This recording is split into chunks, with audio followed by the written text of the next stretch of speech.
ಸರಿ ಮಿನಿ, ಬರ್ಬೇಡ. ನಾನ್ ನಿನಗೋಸ್ಕರ ಅಕ್ಕಿ ತಗೊಂಡ್ ಬಂದಿದ್ದೆ.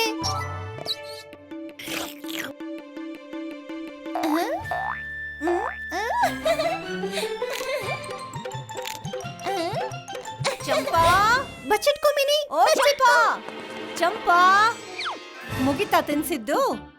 ಅಲ್ಲ, ಬರೀ ಅದಕ್ ಮಾತ್ರ ತಿನ್ನಿಸ್ತಿರ್ತೀಯೋ? ಇಲ್ಲ ಮನೇಲೂ ತಿನ್ನೋದಿಕ್ಕೆ ಏನಾದ್ರೂ ವ್ಯವಸ್ಥೆ ಮಾಡ್ತೀಯೋ? ಹೋಗು, ಹೋಗಿ ಒಣಗಿರೋ ಕಟ್ಟಿಗೆ ತಗೊಂಡ್ ಬಾ, ಆಗ್ಲೇ ಅಡ್ಗೆ ಮಾಡಕ್ಕಾಗೋದು. ನಾನು ಹೇಗ್ ಹಾಗ್ ಬಂದ್ಬಿಡ್ತೇನೆ. ಮತ್ತೆ ಇವತ್ತು ನಾನು ಮತ್ತೆ ಮಿನಿ ಪಾಯಸ ತಿಂತೀವಿ. ಚಂಪಾ, ನಾನ್ ನಿನ್ ಜೊತೆನೆ ಮಾತಾಡ್ತಾ ಇದೀನಿ. ಹೇಗ್ ಮಾತಾಡ್ತಿದ್ಯಾ? ನೀನ್ ಕೇಳಿಸ್ಕೊತಿದ್ಯಾ? ಅದಕ್ಕೆ ಮಾತಾಡ್ತಿದ್ದೀನಿ. ಒಂದು ವೇಳೆ ನಾನ್ ಒಣಗಿದಿದ್ರೆ ನಿನಗ್ ಕೆಲ್ಸಕ್ ಬರ್ತಾ ಇದ್ದೆ. ಆದ್ರೆ ನನ್ನ 4 ಕಡೆ ಎಷ್ಟು ದೊಡ್ಡ ಬಳ್ಳಿಗಳು ಮರಗಳು ಇದಾವೆ. ಹಾಗಾಗಿ ಸೂರ್ಯನ ಒಂದು ಕಿರಣ ಕೂಡ ನನ್ವರ್ಗೂ ಬರೋಕ್ ಸಾಧ್ಯನೇ ಇಲ್ಲ. ಹೇಗಿರುವಾಗ ನಾನು ಹೇಗ್ ಒಣಗ್ಲಿ ಹೇಳು? ಯಾರು ಈ ಬಳ್ಳಿಗಳನ್ನ ಕತ್ತರಿಸೋದು ಇಲ್ಲ. ನನ್ ಕಡೆ ಮಾತ್ರ ನೋಡ್ಬೇಡ, ಇದ್ರಲ್ಲಿ ನನ್ ತಪ್ಪೇನೂ ಇಲ್ಲ. ಇಲ್ ನೋಡು, ನಾನು ಒತ್ತೆ ಆಗಿದ್ದೀನಿ. ಯಾಕಂದ್ರೆ ನನ್ನವರ್ಗೂ ಸೂರ್ಯನ್ ಕಿರಣ ಕೂಡ ಬರಲ್ಲ. ಎಲೆ ಕೂಡ ಮಾತಾಡ್ತಿದೆ. ನೀನ್ ಕೇಳಿಸ್ಕೊತಾ ಇದ್ಯಾ? ಇದ್ರ ಅರ್ಥ ನಾನ್ ಮಾತಾಡ್ತಾ ಇದ್ದೀನಿ. ಮತ್ತೆ ತಪ್ಪು ಸೂರ್ಯಂದು, ನಂದಲ್ಲ. ಇದರಲ್ಲಿ ನನ್ ತಪ್ಪೇನಿದೆ? ನಾನಂತೂ ಎಲ್ರಿಗೂ ಬೆಳಕು ಕೊಡ್ಬೇಕು ಅಂತ ಬಯಸ್ತೀನಿ.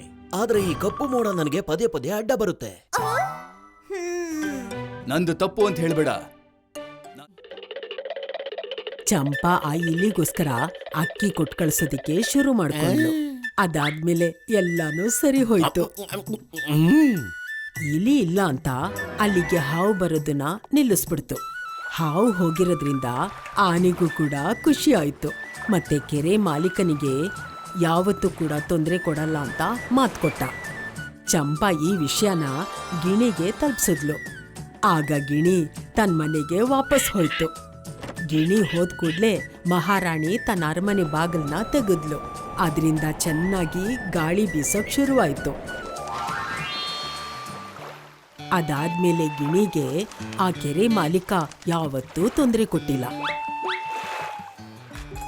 ಸೂರ್ಯನ ಮುಂದೆ ಇದ್ದ ಮೋಡಗಳು ದೂರ ಆಯ್ತು. ಸೂರ್ಯನ ಕಿರಣಗಳು ನೇರವಾಗಿ ಮರಗಳ ಮೇಲೆ ಬೀಳೋದಿಕ್ಕೆ ಶುರುವಾಯ್ತು. ಅದರಿಂದ ಬೇಗನೆ ಒಣಗ್ತು. ಮತ್ತಲ್ಲಿ ಬಿದ್ದಿರೋ ನೆಂದಿರೋ ಕಟ್ಟಿಗೆ ಕೂಡ ಒಣಗ್ತು.